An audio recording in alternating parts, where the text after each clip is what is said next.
सत्य की जय हो.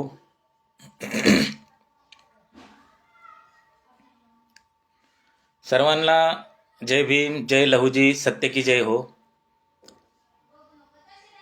आज अनुसूचित जातीच्या आरक्षणाचं वर्गीकरण आणि सध्याची सामाजिक राजकीय परिस्थिती या विषयाच्या अनुषंगानं मी लाईव्ह येणार आहे आणि संघटनात्मक भूमिका आणि ह्या सगळ्याच राजकीय प्रक्रियेवरती एक भूमिका म्हणून मी आज बोलणार होतो. तर त्या संदर्भातलं कालच मी लाईव्ह येऊन सांगितलं होतं की उद्या बोलणार आहे. खरं तर आजपर्यंत अनेकदा अनुसूचित जाती आरक्षण वर्गीकरणाच्या संदर्भात मी वेळोवेळी भूमिका व्यक्त केलेली आहे. ही भूमिका व्यक्त करत असताना पुन्हा एकदा नव्यानं या भूमिकेच्या संदर्भात काही भूमिका घ्यावी आणि सामाजिक चळवळीतील काम करणाऱ्या कार्यकर्त्यांपर्यंत ही भूमिका जावी असा एक हेतू या मागचा आहे. कारण आपण जर पाहिलं तर संपूर्ण महाराष्ट्राचं जे राजकारण आहे ते राजकारण प्रत्येक जात दुसऱ्या जातीच्या विरोधात उभी राहत असताना आपल्याला दिसत आहे. म्हणजे जेणेकरून परिस्थिती अशी झालेली आहे की मराठा विरुद्ध ओबीसी, धनगर एसटीमध्ये समाविष्ट करा म्हणत आहे आणि अनुसूचित जातीमधले सुद्धा मातंग आणि बौद्ध या दोन जातीमध्ये देखील तेढ निर्माण करण्याचा प्रयत्न जाणीवपूर्वक होत असताना आपल्या निदर्शनास येत आहे.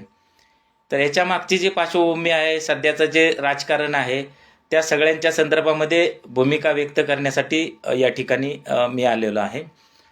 खरं तर या ज्या सगळ्या जाती आपापसात भांडत आहेत, तर ह्या जाती आपापसात भांडत असताना एक गोष्ट दुर्लक्षित करत आहेत की ह्या सगळ्या ज्या उपेक्षित वंचित जाती राहिलेल्या आहेत, तर त्यांना ठेवलं कुणी उपेक्षित वंचित? तर त्यांना ठेवणारी इथली उच्च जात वर्गीय व्यवस्था होती आणि त्या व्यवस्थेने त्या सगळ्यांना उपेक्षित वंचित ठेवलेलं आहे.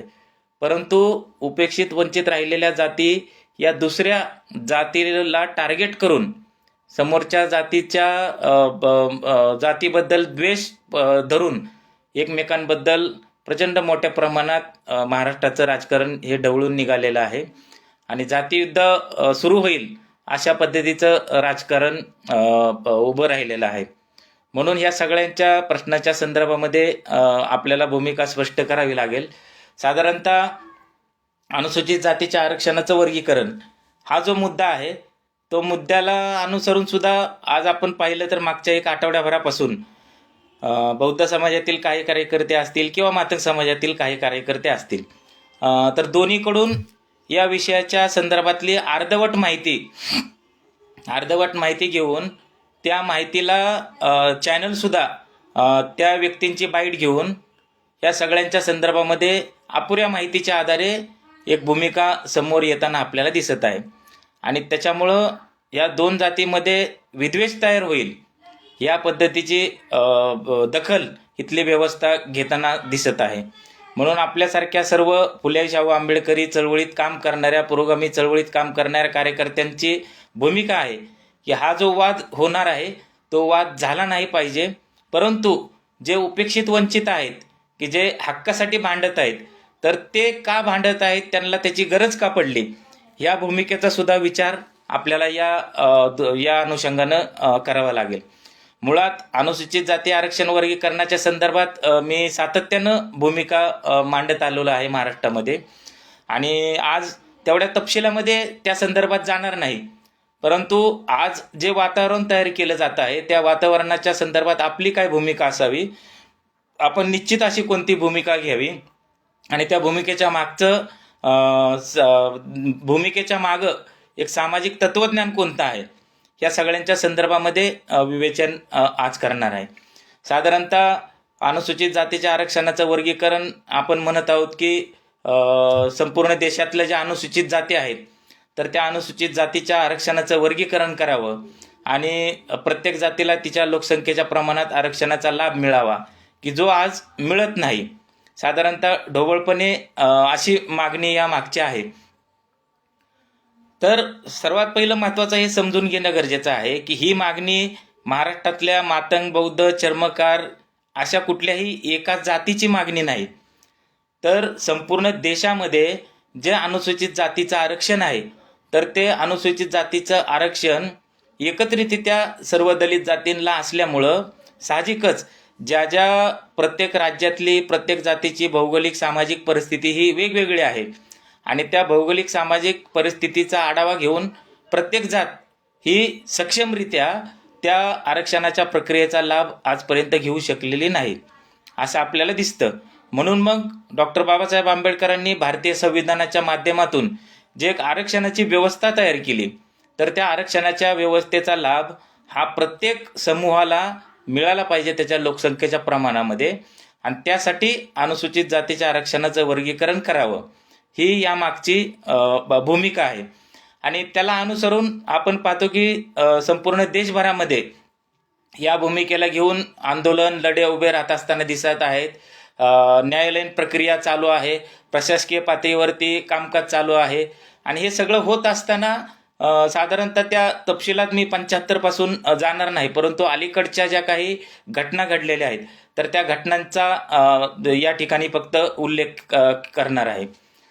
साधारणतः 2004 साली आंध्र प्रदेशमध्ये ज्यावेळेस चंद्रबाबू नायडूंनी आरक्षणाचं वर्गीकरण केलं आणि त्यानंतर सुप्रीम कोर्टामध्ये याचिका दाखल झाली आणि त्या याचिकेवरती 2004 साली व्ही चेन्नैया व्हर्सेस आंध्र प्रदेश याच्यावरती निकाल देत असताना सुप्रीम कोर्टाने सांगितलं की ह्या आरक्षणामध्ये वर्गीकरण करण्याचा अधिकार हा राज्य सरकारांना नाही, त्यामुळं ते आरक्षण रद्द केलं. आणि ते आरक्षण रद्द केल्यानंतर आपोआपच हरियाणा, पंजाब, आंध्रमधलं जे आरक्षण होतं अनुसूचित जातीच्या आरक्षणाचं, ते आरक्षण तिन्ही राज्यातलं कॅन्सल झालं. ते रद्द झाल्यानंतर सातत्यानं संपूर्ण देशभरामध्ये या सगळ्यांच्या संदर्भामध्ये आवाज उठवणं चालू होतं. आंदोलन, मोर्चा, निवेदनं या सगळ्या वेगवेगळ्या माध्यमातून संपूर्ण देशभरामध्ये एक जागृतीचं काम सुरू असताना आपल्याला दिसतं की आंध्र प्रदेशमध्ये विशेषतः जास्त मोठ्या प्रमाणामध्ये मंदाकृष्ण महादिगांच्या नेतृत्वाखाली हा लढा उभा राहिलेला आपल्याला दिसतो. आणि त्यानंतर त्यांनी सातत्यपूर्ण मागणी केली. महाराष्ट्रामध्ये सुरुवातीच्या टप्प्यामध्ये जर बघितलं तर आपण काही व्यक्ती संघटना 5%, 7% अशी मागणी करताना आपल्याला दिसत होत्या, परंतु आम्ही पूर्वीच्या दलित युवक आंदोलन म्हणून या सगळ्यांच्या संदर्भात ठाम भूमिका घेतली की एका जातीला आरक्षणाचा लाभ मिळू शकत नाही, तर अनुसूचित जातीच्या आरक्षणाचं वर्गीकरण करा अशी मागणी आपण घेऊ शकतो.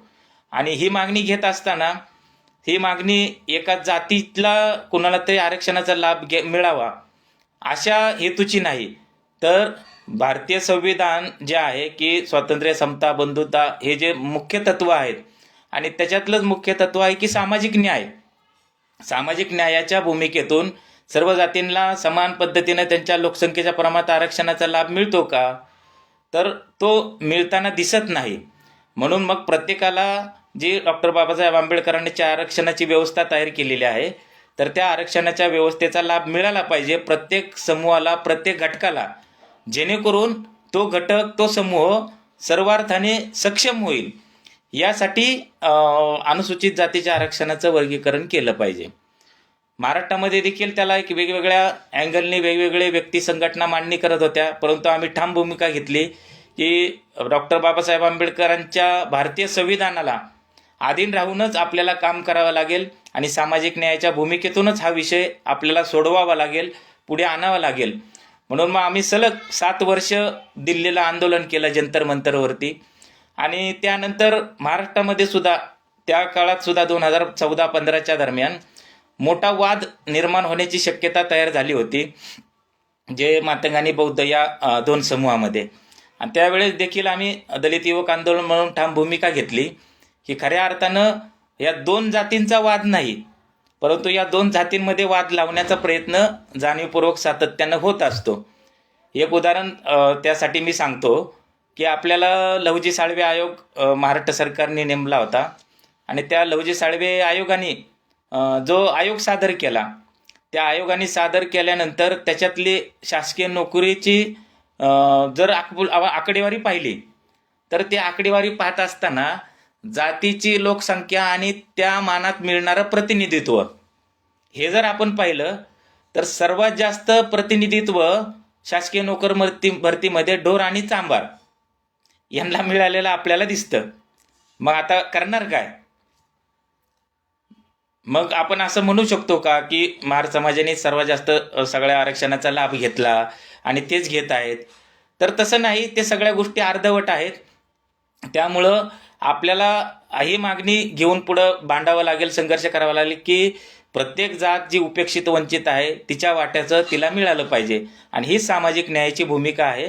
म्हणून आम्ही 2015 साली वंचित बहुजन आघाडीचे नेते ॲडव्होकेट बाळासाहेब आंबेडकर यांच्याशी चर्चा केली, आणि सातत्यानं त्यांच्याशी चर्चा केल्यानंतर साहेबांची चर्चा केल्यानंतर साहेब म्हटले की माझा पाठिंबा आहे वर्गीकरणाच्या भूमिकेला. आणि त्यानंतर आम्ही 2015 साली डॉक्टर बाबासाहेब आंबेडकर सांस्कृतिक भवन पुणे आणि 2017 साली नाशिक या 2 ठिकाणी मातंग आरक्षण हक्क परिषदा घेतल्या, आणि त्या दोन्ही परिषदांना ॲडव्होकेट बाळासाहेब आंबेडकर आले, आणि बाळासाहेबांनी ठामपणे सांगितलं की सर्व उपेक्षित वंचितांना आरक्षणाच्या प्रक्रियेचा लाभ मिळाला पाहिजे, म्हणून मला माझा आरक्षण वर्गीकरणाला पाठिंबा आहे. आणि त्यानंतर एका लाईव्ह आले होते बाळासाहेब आंबेडकर, त्यावेळेस देखील त्यांनी ठामपणे भूमिका सांगितली की वर्गीकरण योग्य आहे, सर्वांना समान पद्धतीने लाभ मिळाला पाहिजे. त्यानंतर 2017चा कार्यक्रम झाल्यानंतर मंदा कृष्णा मादिगांनी देखील हैदराबादला झालेल्या अनुसूचित जाती आरक्षण वर्गीकरण जाहीर कार्यक्रमामध्ये बाळासाहेब आंबेडकरांना बोलवलं, आणि बाळासाहेब आंबेडकरांनी सातत्यानं वाद निर्माण होणार नाही अशी सामाजिक न्यायाची भूमिका घेतलेली आहे. त्याचबरोबर आंबेडकर चळवळीतील दुसरे नेते त्यांच्या राजकीय भूमिकेबद्दल मतभेद आहेतच, असू शकतात. रामदासजी आठवले असतील, वामन मेश्राम साहेब असतील, ह्या दोन्ही नेत्यांनी सुद्धा सातत्यानं आरक्षण वर्गीकरणाच्या भूमिकेला पाठिंबा दिलेला आहे. आणि ही भूमिका घेऊन त्या दोघांनीही दोन्ही समाजात संवाद सामंजस्य राहील, भेदभाव होणार नाही, द्वेष पसरणार नाही, आणि यासाठी सातत्यानं प्रयत्न केलेले आपल्याला दिसतात. परंतु हल्लीचं जे काही मागच्या आठवड्याभरातलं मी जे निरीक्षण करत आहे कार्यकर्ता म्हणून, तर मला त्या निरीक्षणातून असं जाणवलं की काही इकडचे म्हणजे मीडिया आणि व्यवस्था इथं वाद निर्माण करण्याचा प्रयत्न करते. काही इकडचे असतील की जे अर्धवट माहितीच्या आधारे ह्या भूमिकेलाच विरोध करतायत, काही इकडचे असतील की जे समोरच्या जातीला टार्गेट करतायत आणि तुमच्यामुळं आमचं नुकसान झालं अशा पद्धतीची भूमिका घेतायत. तर या दोन्ही भूमिका या अर्धवट आहेत, आणि त्या वाद निर्माण करणाऱ्या आहेत, जातींमध्ये द्वेष पसरवणारे आहेत, आणि त्याच्यातून हासिल काहीच होणार नाही. कारण या सरकारला जे आज आपण सगळे म्हणतो की खोके सरकार वगैरे वगैरे वगैरे, तर त्या सरकारला सर्व जनतेचं लक्ष विचलित करून आरक्षणाच्या मुद्द्यावरती आणि प्रत्येक जातीमध्ये भांडणं निर्माण करायचे आहेत. ही गोष्ट आपण सर्वांनी लक्षात घेतली पाहिजे. त्यामुळे जे मागणार आहेत त्या मागणाऱ्यांनी सुद्धा ठरवलं पाहिजे की आपण मागतोय कुणाला. कुणीतरी जास्त घेतलंय आणि त्यांनी आमच्यावर अन्याय केलाय, तर ही गोष्ट अर्धवट आहे. व्यवस्थेने आपल्याला उपेक्षित वंचित ठेवलेलं आहे.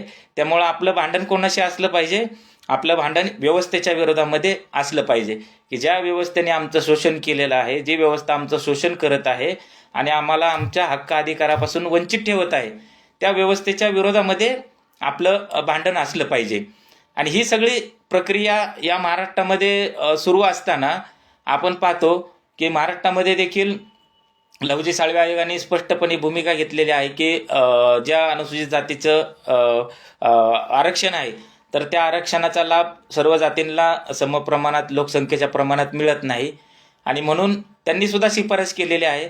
तसंच आंध्र, कर्नाटक, तेलंगणा या राज्यांचे जे अहवाल आहेत ते राज्य सरकारांनी नेमलेले, तर त्या राज्य सरकारांना नेमलेल्या सगळ्या कमिशननी सुद्धा सकारात्मक अहवाल दिलेला आहे की जो अहवाल त्या राज्य सरकारांनी स्वीकारलेला आहे. परंतु ही गोष्ट कुठल्याही राज्य सरकाराच्या अखत्यारीतली नाही, तर ती गोष्ट एकतर संसदेत संविधानामध्ये दुरुस्ती करून 341 कलमामध्ये होईल किंवा सुप्रीम कोर्टाचा निकाल लागेल त्या संदर्भात होईल.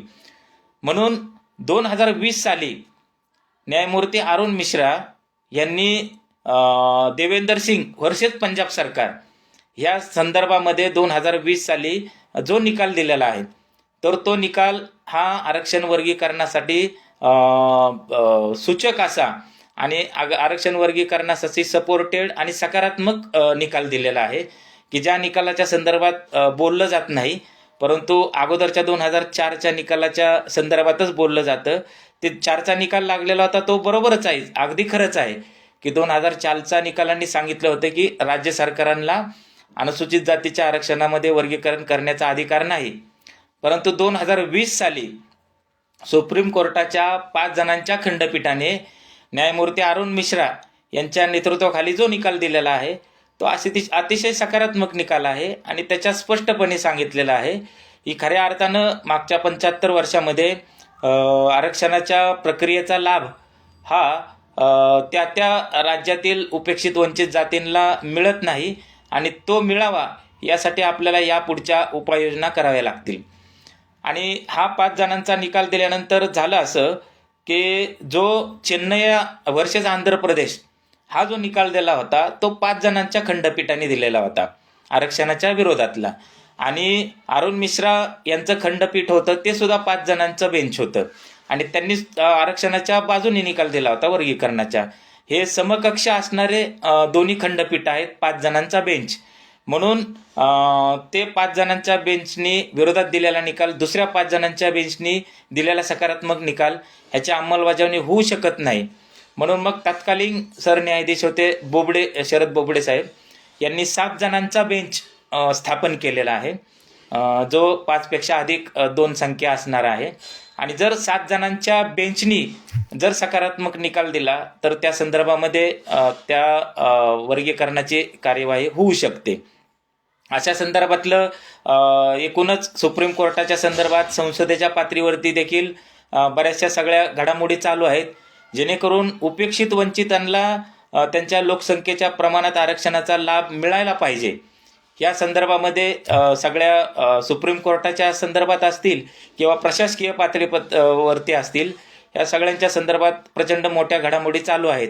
ह्या घडामोडी चालू असताना खालच्या ज्या सामाजिक कार्यकर्त्या आहेत किंवा संघटना आहेत त्यांनी हे समजून घेणं गरजेचं आहे की आपण मागतो कोणाकडे किंवा जे मागतायत तर ते चुकीचं आहे का.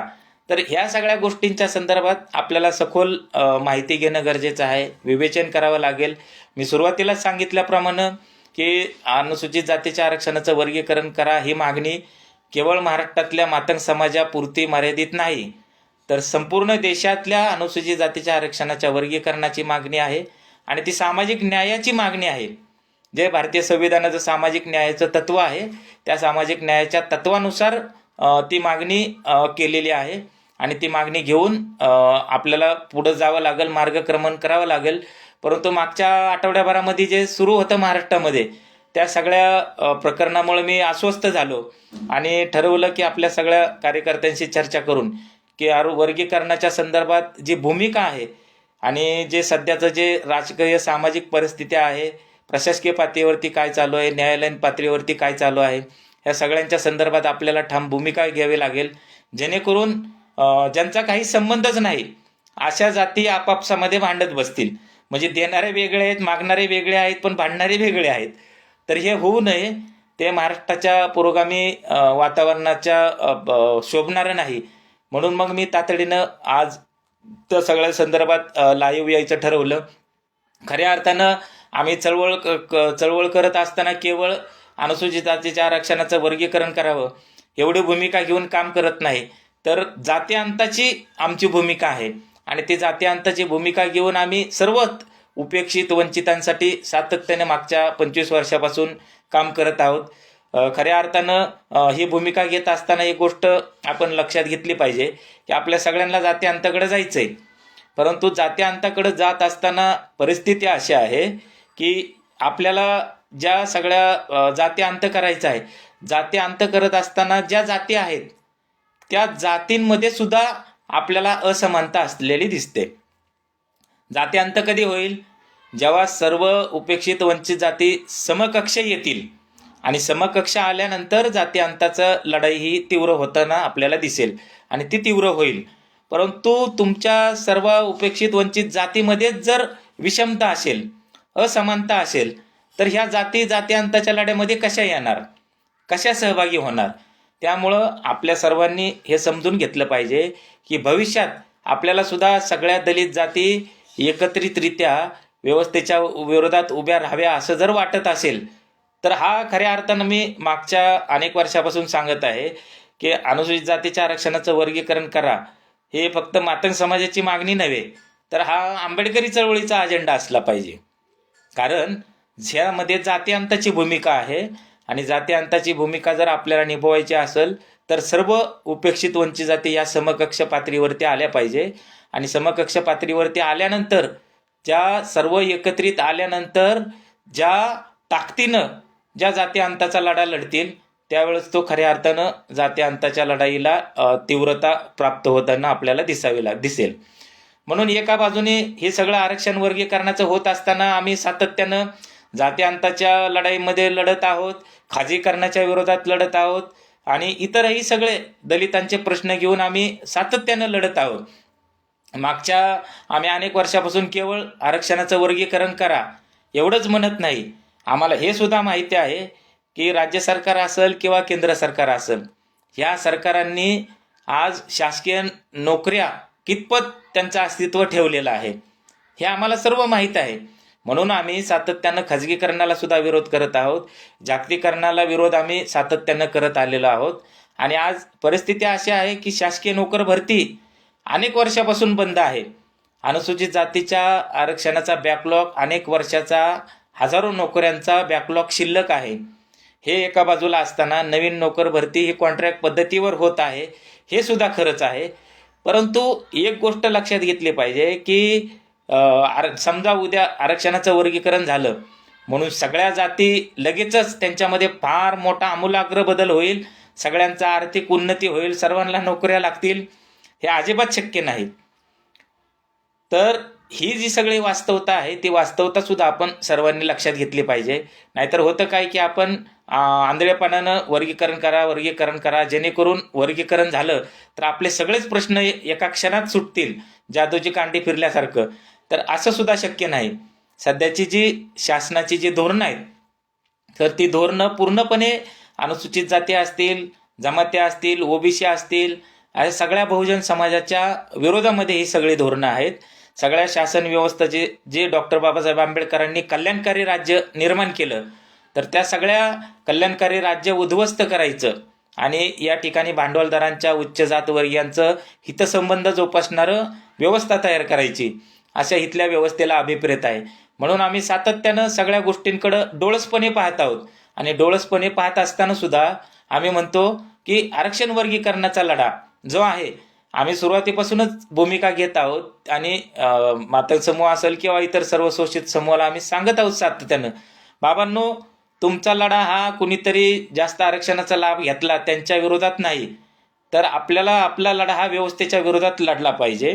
आणि आपण आपल्याला उपेक्षित वंचित ठेवलं हा जाब आपण व्यवस्थेला विचारला पाहिजे. आणि ती भूमिका घेऊन आम्ही सातत्यानं वर्गीकरणाच्या प्रक्रियेवरती सुद्धा काम करत आहोत. आणि मागच्या काही वर्षापासून जे दलितांच्या हक्काचं जे बजेट आहे, जे दलित विकास निधी की जो 15% असतो, तर तो 15% निधीसुद्धा दलितांच्या हितासाठी संपूर्णपणे खर्च केला जात नाही. या महाराष्ट्रामध्ये आपण पाहिलं असेल की मागच्या 2 टर्मच्या पूर्वी आत्ताचे उपमुख्यमंत्री आहेत ते, तर त्यावेळेस चंद्रकांत हांडोरे साहेब होते. त्यांनी दलितांच्या हक्काचा, विकासाचा निधी हा इतर सिंचन खात्याकडे वळवू नये यासाठी ठाम भूमिका घेतली. त्याची किंमत त्यांना चुकवावी लागली.